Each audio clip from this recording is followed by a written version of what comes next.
Welcome to the SwineTime podcast. I'm your host, Spencer Wean. I'm one of the staff veterinarians here. I'm one of the owners in Pipestone Holdings.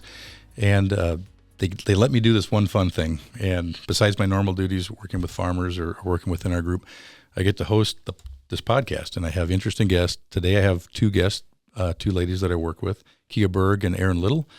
And we are going to talk about wean age and the impact on the economics of growing pigs. So, stopping there, I'll turn it over and say, Kiah, start with you. Why don't you introduce yourself a little bit? You've been on before. I have. And tell us where you're from, what you do, and then we'll go to Erin. Yeah, I'm from Oregon originally. Came out to Kansas State to get my education and wound up in that swine nutrition world. And so I joined Pipestone about 5 years ago, and today I have the privilege of leading our formulation team on the nutrition side. Okay. Did you say where you're from originally? Oregon. Oregon, okay.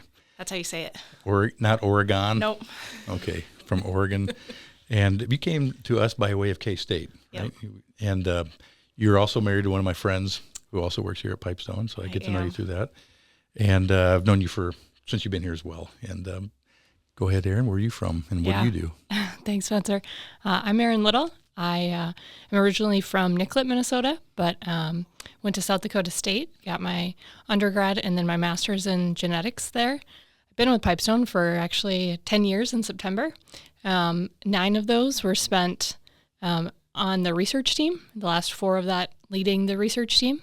And then as of January, so very recent, I joined the FarmStats team. And so I've been the director of FarmStats and get to oversee our wean to finish record service and really enjoying the data on that side and working with producers every day. Excellent.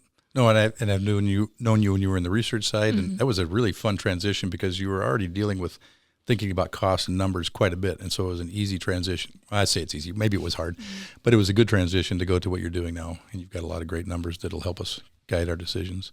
So before we get into the topic, though, I was giving you both a hard time about this before, but you can't tell. I mean, you can. It's hidden. Both of these ladies I'm with here today are expecting. They're with child, and I think it's just I just want to acknowledge just the American family. I love it. I just love that you guys have families you're growing. So congratulations on that to both of you. Thanks. So into the topic, wean age. How do you want to set it up? Because the topic of how old a pig should be to best serve our clients and the best serve the people receiving these pigs and that own the sows. How did we even get into it? You know, that discussion. I remember being there, but what do you remember about that as we transition to looking at older pigs? Does anybody have a thought? I mean, it was before my time that I joined at Pipestone, but I mean, even throughout grad school, we talked about it as how do you have an easier pig when it walks into the barn for these producers? And for a lot of our shareholders today, right, they're in the field at harvest and they're in the field at planting. And so having a pig that's more forgiving when it comes into the barn when maybe labor is a little bit shorter, I think is really helpful for those producers. Erin, do you have any remembrance of that? Because you're recent enough, both of you, that I was here for the original talks about how we should look at that. But what do you know about it? Yeah, I would say, growing up, right, we were 17, 18 was kind of the goal. And then, in my time at Pipestone and my time at school, we started to see, well, can we go to 22? Can we go to 3? Can we go to 4? For all those reasons Kiah mentioned. And the value really showed itself, in the wean to finish barn and how you got those pigs started. The robustness in the nursery was pretty obvious at that point. Yeah, so I'm thinking back even before when you guys were probably in grade school, and I'm much older than you, but we had MEW pigs for, I don't know, the better part of a couple decades, looking at how you can get rid of disease. And the whole drive of that was we were becoming more sophisticated in our housing and could handle a younger pig. And we said, wow, we can get rid of diseases if we wean them down at 15 days of age or even younger in some cases, but it kind of settled on 17 or 18, 19 days was a very common age when I started practicing, but it had been preceded by having these really young pigs to get rid of disease. And so we kind of progressed from A-frames to inside pigs to really young inside pigs and then a lot healthier pigs. And now we're at the spot of where's the best age supposed to be? I think that's a fair way to summarize it. Okay. So let's start at the sow side of things because if you think of an equation, we have pluses and minuses on either one. Mm-hmm. What would be how do you approach the longer wean age at the sow? If either of you wants to comment. Yeah, so my bread and butter is on the sow side, and so when we think about adding that lactation length and what that can do from a positive piece, right? As you gain that lactation length, you're going to pick up usually about 0.08 subsequent total born per day of lactation length. And so there is some good things from a uterine involution standpoint that she's more prepared for that subsequent litter. So that's a positive. On the downside, though, you're going to have to add farrowing space, right? So that's going to cost some money just from a capital standpoint. And then she's going to eat more. So what we've seen in our data, she eats somewhere between a half to 3/4 pound per day more across that entire lactation period. And so that'll add somewhere between $2 to $2.50 per sow per lactation period to feed her for that added feed cost. Okay. And you're really adding the days at the end when she's eating the most. Exactly. What's the range of sow intake at 15 days plus when she's in that higher output stage of her life? How much is she eating per day? Yeah, 20 to 30 pounds. 20 to 30 pounds. Yep. You can't even fill, if you got a hopper above a intake feed or any kind of self feeder, you can't run it enough if you got a hopper. Correct. Yeah, that's a lot of Okay. hand feeding. Okay. So at the south side, you said more building, so building cost, more feed, in that high intake phase, which is adding $2.50 a sow divided by 13 pigs. I don't know, 21 cents a pig or something like that. Roughly, yeah. Okay, so it's costing more to make the pig, and really on the building, that's on the feed alone. The building, depending on how you financed it or if you had the space, you're adding, you got to finance something then. So you got a building cost to figure in. Do you have any sense of what it cost to add a day of age, including building, and what the overall was? I think it's closer to like 60 cents a pig if you include building and feed. Yeah, I'm thinking of when we jump up a couple of days. You're right. It's under $1. So it's something. And if the producers are figuring on it, they can figure what it is to add a crate or how many rooms they want to add on, and then they would have to finance it over a period of time and look what the payments are and figure out what the operating cost would be. So let's say to go up 3 days from a 21 to a 24-day-old pig, you're adding a few dollars a pig. Yeah. Okay. And I think too, all of that is a retrofit, right? And so, and we'll get into it when we get into the value wean to finish. But all of that math is a retrofit. It's a lot more efficient to just build a 24, And so that's one thing to keep in mind, that the 65 cents or 60 cents is retrofit. Yeah. And then to that point, the older units we retrofitted, we and our company, our management company, has been helping farmers build units in the last 5 to 10 years that have been designed for 24-day-old pigs. We started out with the retrofit model. We still do that, but it was really like that guided us to what we do now right out of the gate, which is a 24-day-old pig. Okay, so that's the sows. Anything else in the sows? I can think of one thing, and I'm talking too much for my podcast right now, so shut me off. But just as an observation, and I wondered if we could measure it. I don't know if we can measure it or not. Besides the litter size, which should go up and reliably will go up with an older pig on the subsequent litters, I think the fertility got better on some of the units I worked with. When we added farrowing crates and then they lactated longer, the farrowing rate went up to the point where we had a higher throughput and we didn't gain the age. We had to pull back our breeds because fertility got better. I think that's not unusual to observe as well. So maybe fertility, for sure litter size, and anything else in the cells. I think we hit the sow part pretty good. You need room, you need more feed. Yeah. Okay. You got any thoughts on the sow side of things from research you've done? Yeah, I was just going to say, so we've done 3 wean to finish studies in the research barns. One where we titrated out. So we looked at 21 and 22, 23 and 24, 25 and 26, 27, 28, up to 29 and 30 days of age. And so we looked at the differences. And so to your point on fertility, total born, right? I mean, we saw that in the research barn. As you increased wean age, you did see an increase in subsequent total born at that 0.8. Fertility, looking at only 250 sows in that study was really hard to measure. So we, our big thing was total born that we were able to replicate there. But then across the board on the wean to finish side, the cool thing with all 3 of those projects plus the FarmStats data is that they're pretty consistent in terms of what they show for the wean to finish value of adding wean age. So. Right. Back to the sows before we get off of that. I was just thinking through the limits. And so we tested initially, you gave the range of ages that we looked at, but we've kind of focused in on taking it from 20 to 24. but you tested much older. And the concern was we're going to draw the sows down too hard. We'll have a negative impact on how the sows do afterwards. Did you see that in our research, that the sows actually did get pulled down too hard, did worse, or what did you find? We didn't. We saw a linear response for total born as we got up to that 30. And so I guess to your point, we didn't find the cliff. We didn't figure out where it started to negatively impact. But again, one wean to finish research barn, 2,400 pigs, you're only looking at 250 sows, right? And so I would say big picture fertility would be hard to capture, hard to understand from one turn.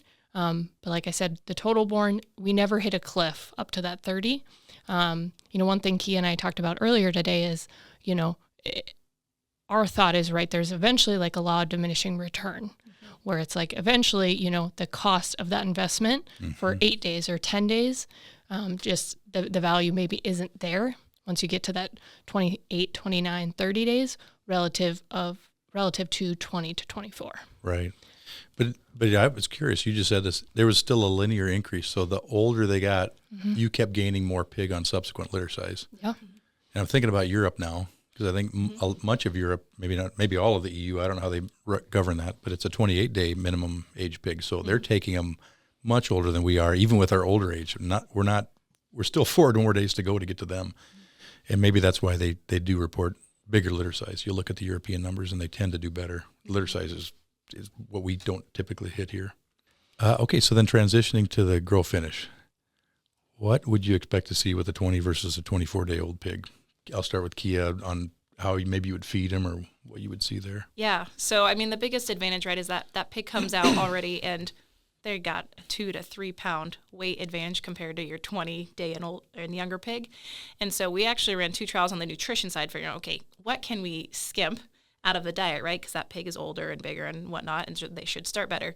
So the first trial we ran was, can we just eliminate that first phase ration, which was high lactose, 2 pound budget, and how did those pigs do?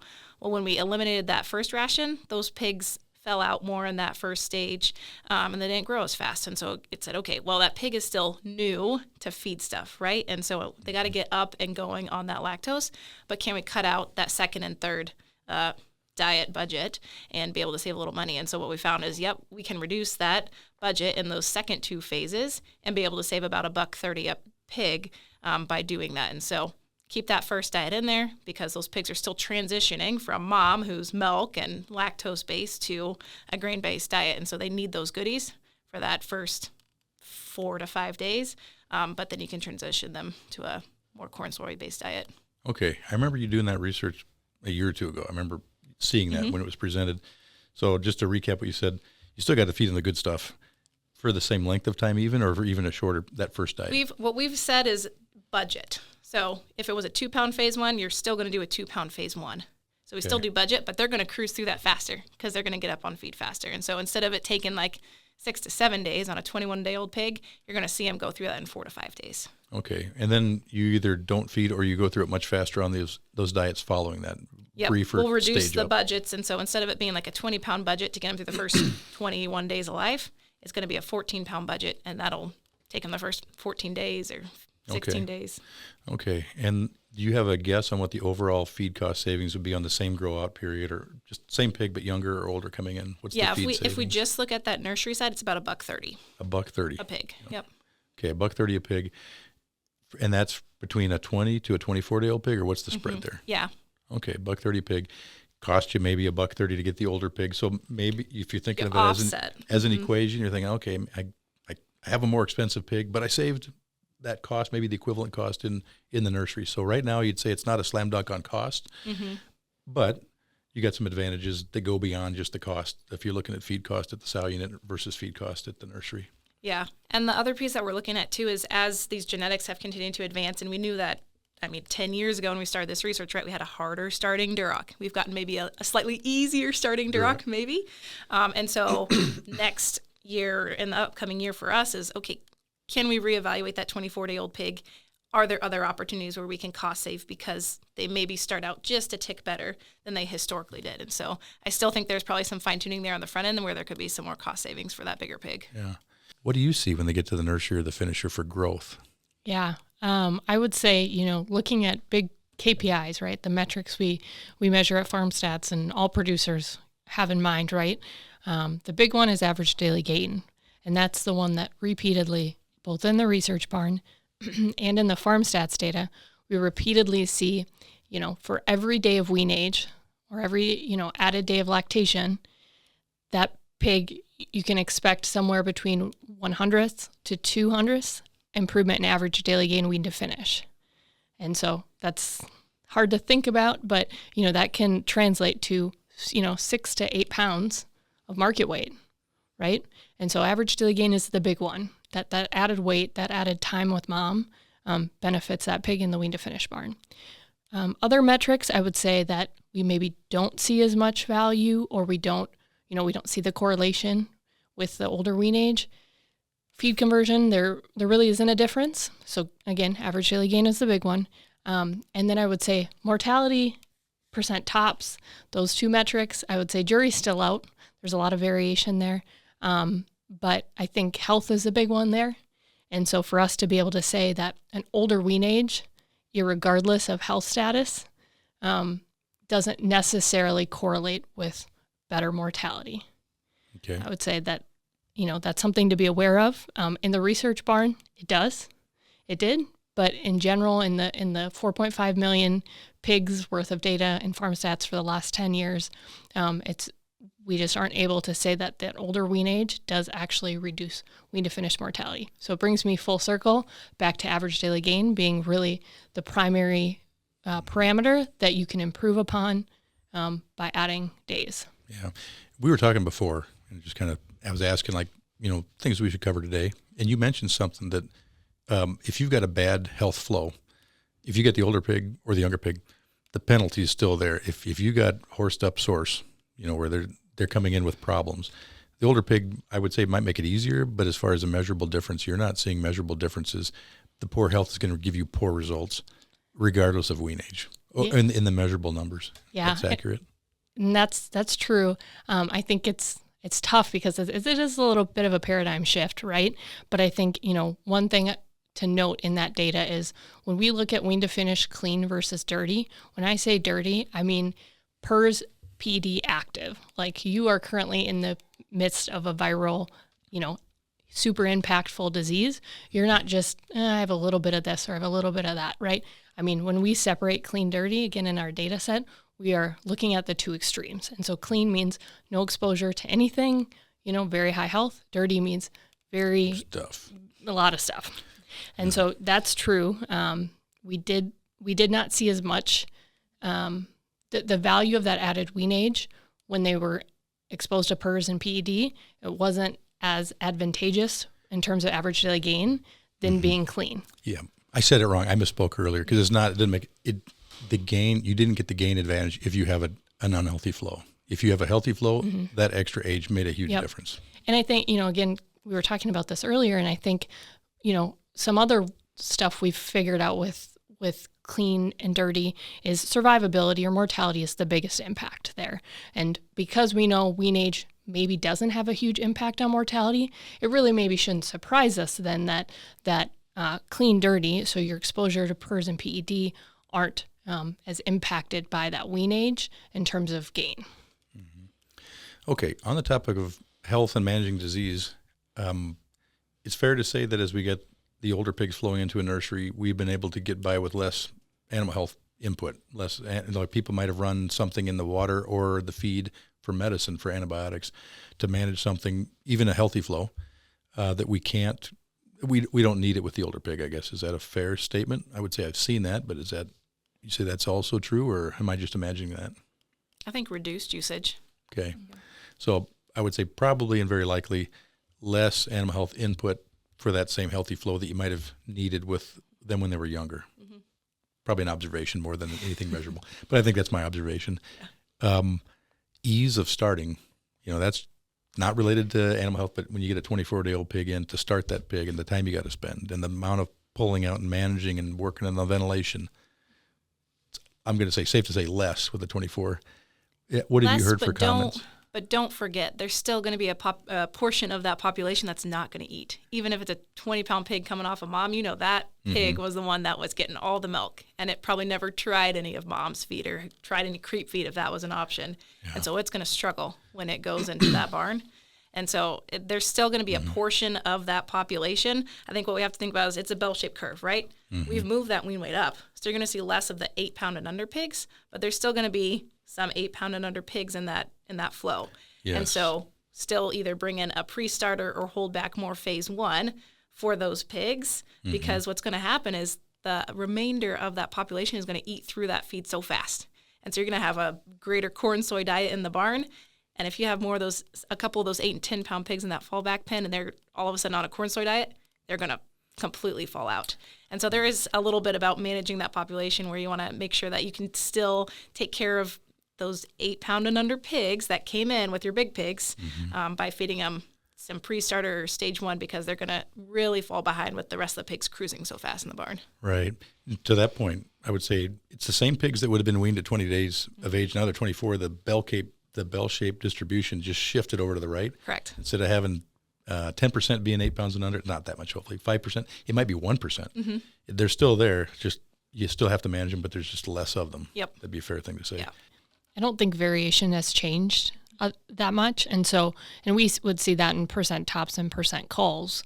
And, I would agree that I think that whole bell-shaped curve shifted, but didn't necessarily get a lot narrower. When we do the math on, the value of adding a day of wean age, right? I mean, we can hold all things constant except for average daily gain. We can talk about the value of average daily gain. And that's when we talk with producers about the opportunity of that. That's how we model it is simply just an average daily gain. Again, because those other metrics can be so variable. And so, like I said, we can look at 1/100th per wean age, 1/100th improvement in average daily gain per added day of wean age. If you look at the difference between a 20 and 24 wean age, like I said, that correlates to about 6 pounds of live weight, so market weight. On the same days on feed, 6 pounds heavier. Yes. Yep. Okay. Yep. And so if you were, to your point, so if you were on a fixed wheel and you were looking, and I'll throw out a few assumptions here, but let's just say you're looking at 156 days on feed. So you're on a very strict wheel. You've added 6 1/4 pounds more market weight. And so if we take that times the yield, we just take a standard 75% yield, you'd be looking at about $3.98 in gross value for that added carcass. That's assuming an $85 base price. And then if you to add that extra feed into that pig, let's say 35 cents feed cost per pound of gain, you'd be looking at $2.18 of added feed costs. So all that taken together, you'd be looking at about $1.79 in net revenue per head for adding those 4 days. Yeah. And so I think, again, that's on a fixed wheel. That's on a, looking at changing weight, not days. But that's a more conservative number, I would say. So $1.79 to $2.50 would be realistic for that 4-day shift in wean age. Just in that added weight alone. Yeah, and I'm thinking of two things that come up related to that now, because you said fixed age or fixed wheel, and so if a farmer, on a couple scenarios, if a farmer has a bunch of different barns, now he needs less barns because they're in there shorter time. But more realistically, what I've been in meetings with you with some of the producers we deal with, where they've got a set of barns and they can't get to market weight, and so you're outside of the spot you want to be at for the packer. So you're marketing 10 pounds lighter and paying a big penalty for it. But the person says, I can't fit them all through. They don't all squeeze out the garden hose fast enough. I've got to do something to get these pigs to grow faster. And that is one solution back to the sows for those clients, was we can batch farrow and gear up to a batch that gives us a 24-day-old pig. Yep. There's ways to do it, or reduce our breed target, or there's different ways to handle it.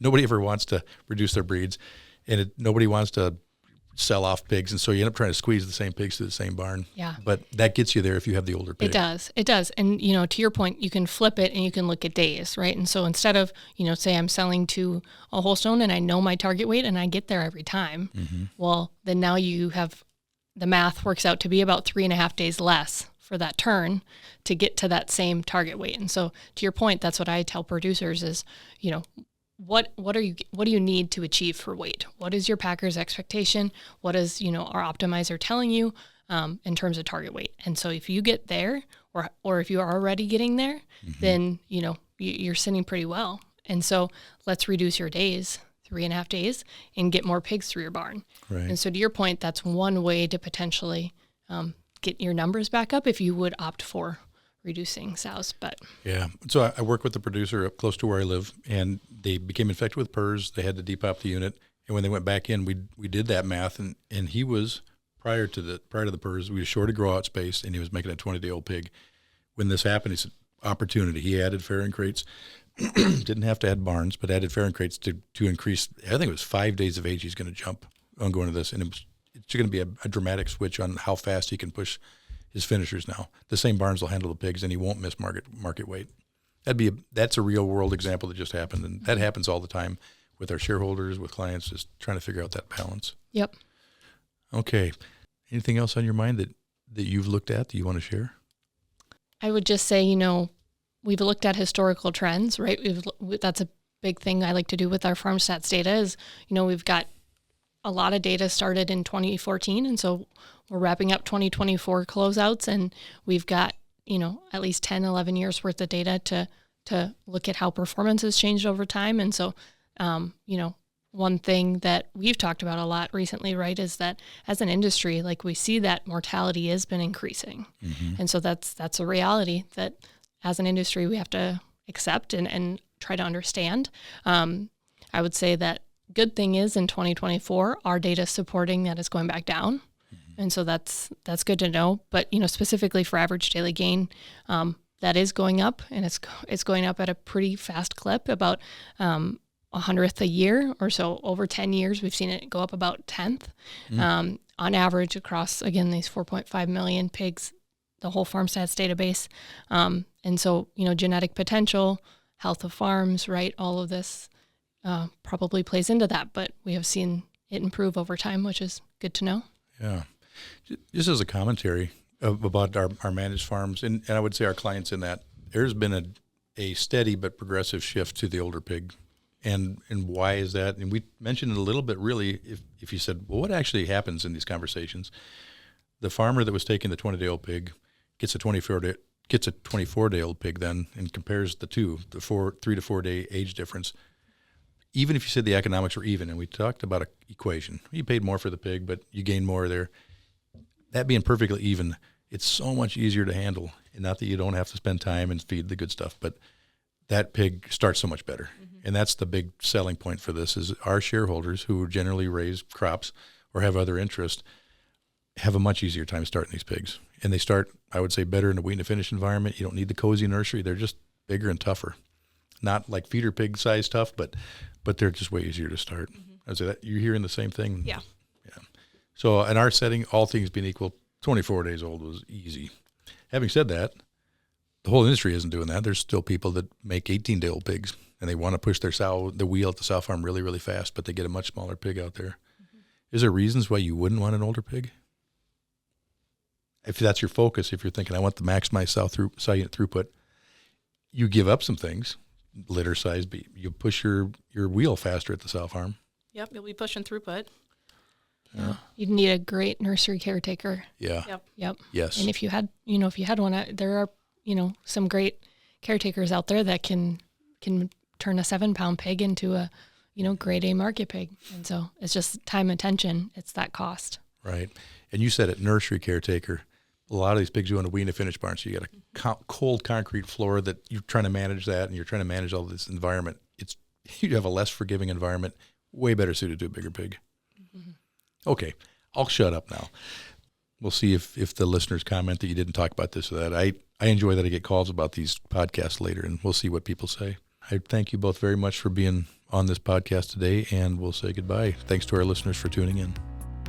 The SwineTime podcast was created for the pork industry and individual pork producers around the country. Hosted by me, Dr. Spencer Wean with Pipestone Veterinary Services, the podcast contains pork industry news, advancements in animal care, and how to enhance your productivity. Find the SwineTime podcast at www.pipestone.com or on your favorite listening platform.